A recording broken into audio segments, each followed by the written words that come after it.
Para saudara dan saudari yang Tuhan cintai, selamat pagi dan selamat bertemu lagi dalam renungan harian dari Paroki Santo Petrus dan Paulus Argapura, edisi hari Jumat tanggal 1 Desember 2023. Hari ini Gereja Semesta memperingati peringatan wajib Beato Dionysius dan Redemptus, biarawan dan martir Indonesia. Mengawali hari yang baru ini, kita hendak mendengar dan merenungkan sabda Tuhan. Marilah sebelum kita mendengar dan merenungkan sabda Tuhan, kita berdoa. Dalam nama Bapa dan Putra dan Roh Kudus. Amin. Allah Bapa Maha Kuasa, Engkau telah mendorong Beato Dionysius dan Redemptus untuk menaburkan benih sabdamu di Indonesia sampai menyerahkan nyawa demi namamu. Tanamkanlah semangat mereka dalam hati kami, agar kami pun gigih mewartakan sabdamu di tengah masyarakat.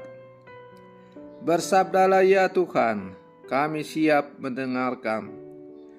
Terpujilah Engkau Bapa, Putra dan Roh Kudus, kini dan sepanjang segala masa. Amin.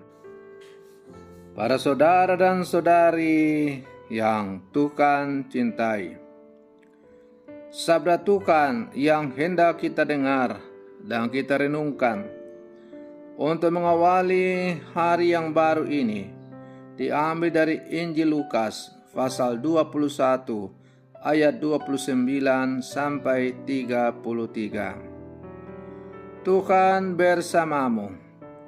Inilah Injil suci menurut Lukas. Pada waktu itu Yesus mengemukakan perumpamaan ini kepada murid-muridnya. Perhatikanlah pohon ara atau pohon apa saja.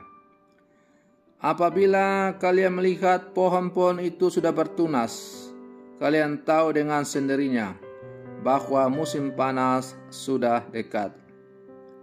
Demikian pula jika kalian melihat hal-hal itu terjadi, ketahuilah bahwa kerajaan Allah sudah dekat. Aku berkata kepadamu, sungguh angkatan ini tak akan berlalu sebelum semuanya terjadi.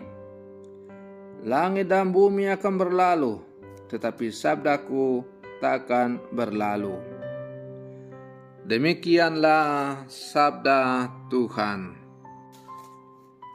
Para saudara dan saudari yang Tuhan cintai, tidak terasa kita telah berada di penghujung tahun 2023, dan sesaat lagi kita akan mengakhiri tahun ini dan akan memasuki tahun yang baru, ialah 2024. Melalui bacaan-bacaan yang diperingatan oleh gereja pada hari ini, pada peringatan wajib Sant Beato Redemptus dan Dionysius, martir dari Indonesia yang rela mati demi imannya ketika sedang mewartakan Injil di tanah Aceh, mengajak kita untuk merenungkan bahwa kekuasaannya tak terkontrol akan mengakibatkan manusia jatuh kepada kesombongan dan akhirnya akan menghancurkan dirinya sendiri. Bagaimana hebatnya tenaga manusia, pasti ada batasnya. Bagaimanapun tinggi pangkatnya, suatu waktu akan datang masa berhenti. Bisa karena mati atau karena kekuasaan itu direbut oleh orang lain, atau karena usia sudah usur. Mimpi Daniel memberikan peringatan agar kita tidak hidup seperti 4 binatang yang mengandalkan kekuatan dan kehebatannya, sebagaimana digambarkan dalam mimpinya. Peringatan ini sekaligus menyadarkan kita bahwa segala kekuasaan hanyalah milik Tuhan, sedangkan kita hanya diberi kesempatan untuk mempergunakan sewajarnya dengan bertanggung jawab sebagaimana yang dikehendaki Allah.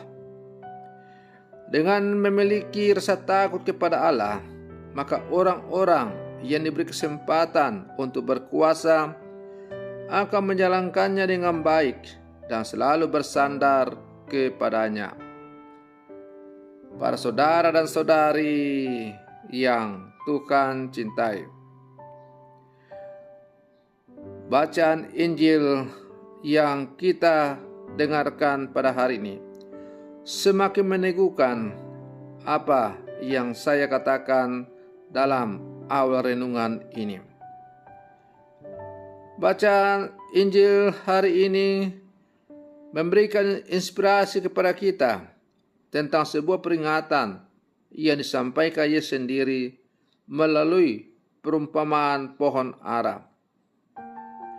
Yesus menghendaki agar setiap orang dengan berbagai pergumulan hidupnya jangan tenggelam dalam ketakutan seperti orang yang tak berpengharapan. Oleh karena itu, Yesus sendiri berkata, "Langit dan bumi akan berlalu, tetapi perkataanku tidak akan berlalu." Dengan kata lain, apa yang kita lihat pada suatu saat semuanya akan lenyap. Namun sabda Tuhan tetap akan hidup sampai selama-lamanya. Para saudara dan saudari yang Tuhan cintai, oleh karena itu, sebagai murid-murid Yesus yang hidup di zaman sekarang, kita diajak untuk berfokus pada apa yang kita miliki di dunia ini, dan termasuk kekuasaan hanyalah sebagai sarana saja. Kita jangan terlalu mengandalkan kemampuan yang kita miliki, karena semua yang kita miliki itu bukanlah menjadi tujuan hidup. Yang menjadi tujuan hidup manusia adalah akhirnya harus kembali kepada Sang Pencipta. Dengan demikian, kekuasaan yang ada di dunia ini, kesempatan yang diberikan kepada kita hanyalah merupakan sarana untuk kita pergunakan untuk mengabdi kepada Allah dan sesama, dan bukan tujuan hidup kita.